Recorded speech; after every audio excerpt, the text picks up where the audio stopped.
بسم الله الرحمن الرحيم.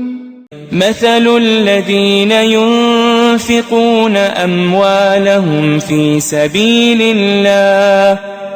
سبيل الله كمثل حبة أنبتت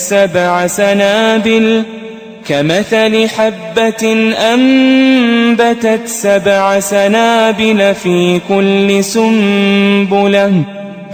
كل سنبلة 100 حبة والله يضاعف لمن يشاء والله واسع عليم.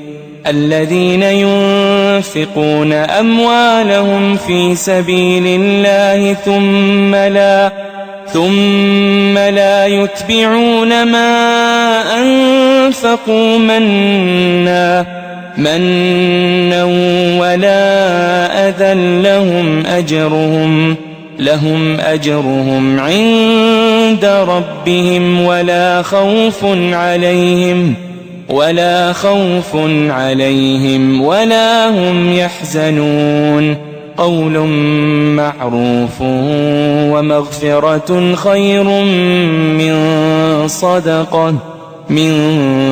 صدقة يتبعها أذى والله غني حليم. يا أيها الذين آمنوا لا تبطلوا صدقاتكم بالمن والأذى كالذي ينفق ماله رئاء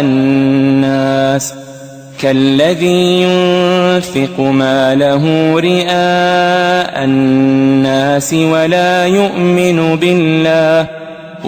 يؤمن بالله واليوم الآخر فمثله كمثل صفوان عليه تراب فأصابه وابل فتركه صلدا لا يقدرون على شيء مما كسبوا والله لا يهدي القوم الكافرين. ومثل الذين ينفقون أموالهم ابتغاء مرضات الله وتثبيتا من أنفسهم كمثل جنة بربوة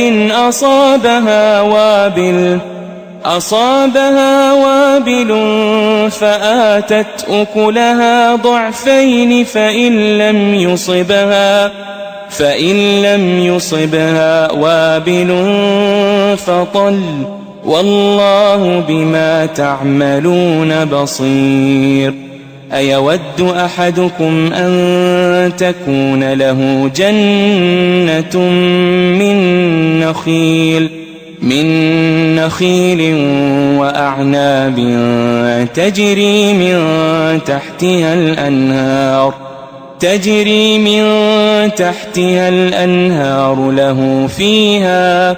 له فيها من كل الثمرات وأصابه الكبر وله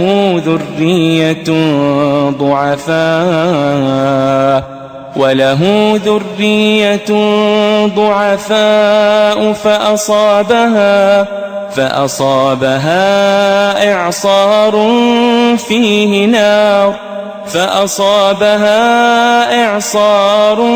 فيه نار فاحترقت.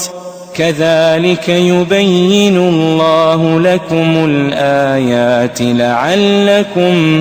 لعلكم تتفكرون.